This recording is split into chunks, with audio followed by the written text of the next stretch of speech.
Professor Vogel, we are thrilled to welcome you here today and cannot wait to hear your message. You all hear me? I hope I'm connected. You sound great. Okay, thank you. So I've shared my screen.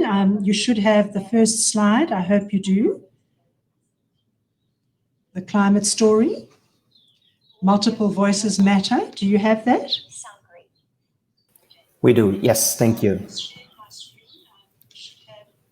Perfect. Is it there? So I can continue? Yes, we can see the slide. Yeah, thank you. Thank you so much. I'm really very honored and feel very privileged to be here today. And I hope what I can share with you will be of some value. So I've entitled my talk, Multiple Voices Matter, because I really do think climate change is not just about only the science, but actually bringing in as many voices as we can. Here you see a picture of Alexandra Township or facility area in the near Johannesburg, and also the IPCC pictures down at the bottom, where I was very privileged to work and actually join with partners who were doing the IPCC, and currently in the work that I'm doing with my colleagues at the Global Change Institute.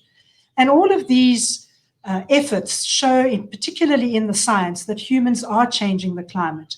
Even though the science is uncertain and we have still to do a lot of work, the evidence really points to the fact that we as humans are making a difference, as well as with climate variability. And this climate is having an expression, particularly for us who live in Africa, in particular over in terms of heat generation, the warming of the system, the huge storms that we might be getting in terms of their magnitude. And we've just heard from Sierra Leone that that could be an issue from our colleagues there. So these issues are of concern, and it is something that we need to be dealing with.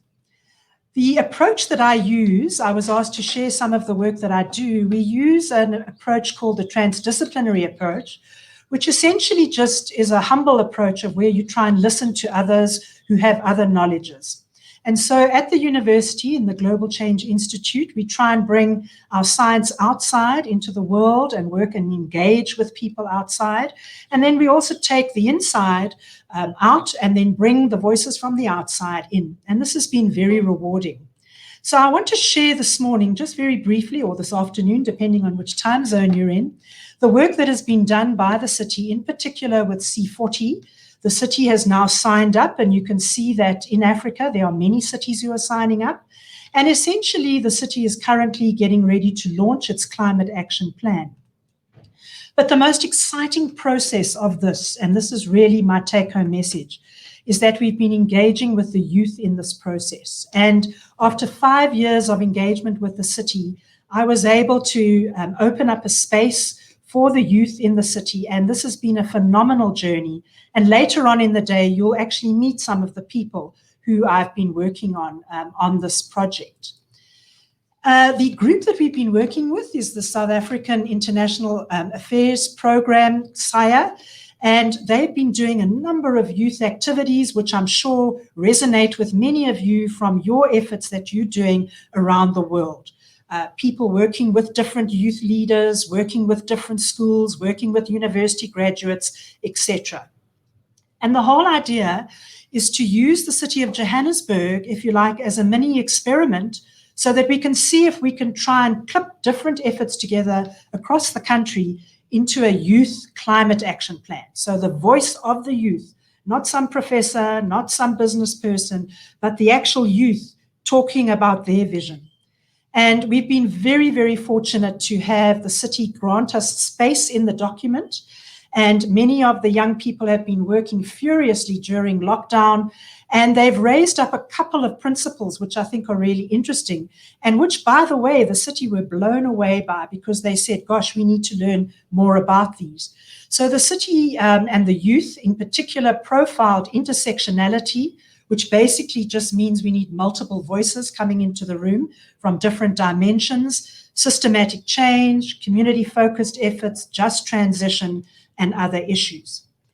Linked to that work, we've had another initiative that we've also been engaging with from the university and with colleagues in the university and with other voices, because remember, I'm trying to show the value that your voice matters. Never think that you don't have agency.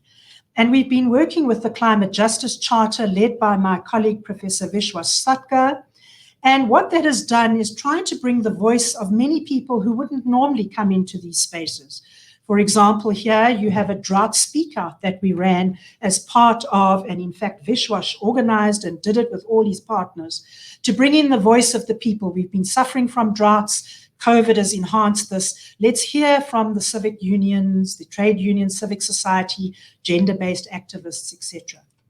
And so over a number of years, this has now been bedded down into a document, which is apparently now being released or doing the rounds in Parliament.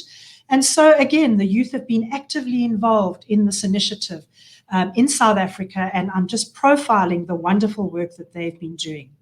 But as I draw to a close, my work in climate change has been driven both by understanding the science, the hard science, if you like, but also what is called sometimes the softer science. And I don't think it is the softer science.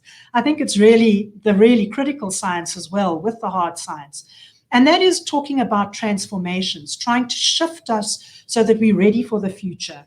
So here you see a diagram that's built on the work of my colleague from Norway, Karen O'Brien and Linda Signer, and one of my students, Simone Smith, tried to develop it here in South Africa, where you try and bring all the different relevant parts together: environmental values, social structures, individual agency, youth engagement, and transformative change. So as I close and as I leave you, I just want to urge you to carry on as younger people being these fantastic agents of change. I'd like to commend the young people that I've been working with, particularly in the city of Johannesburg, and all the city officials who've enabled us to start a conversation. But I want to leave with you 3 areas where I think we need to be focusing on if we're going to really solve climate change. That is not only hardware, we need the hard science, we need the technologies, the AI, and all of those solutions. But we really need not just brainware, we need heartware. We need to get to the heart of this issue. And I think COVID and even the US elections going on at the moment are pointing to that kind of moral hardware stuff, if you like, that we really need to do. So how do we motivate for long-term collective change? And then how do we use other sources that we might not be using? For example, the arts, the social media, and young people are so brilliant in that with all your entrepreneurial abilities. So with that, I want to thank you all so, so much. It's been such an honor and a privilege to work with the younger, inspired, young, creative people I've been working with. And I hope that the Johannesburg case, we can link up with other cities, both in South Africa and elsewhere, and start a wonderful conversation and a movement for change. Thank you for enabling me to be part of this wonderful process. Thank you very much. Thank you, Professor Vogel. We have just been so thrilled to follow you and your work and are honored to have you with us today. So, and thanks to Marge. Hi. We'll see Marge and her students very soon.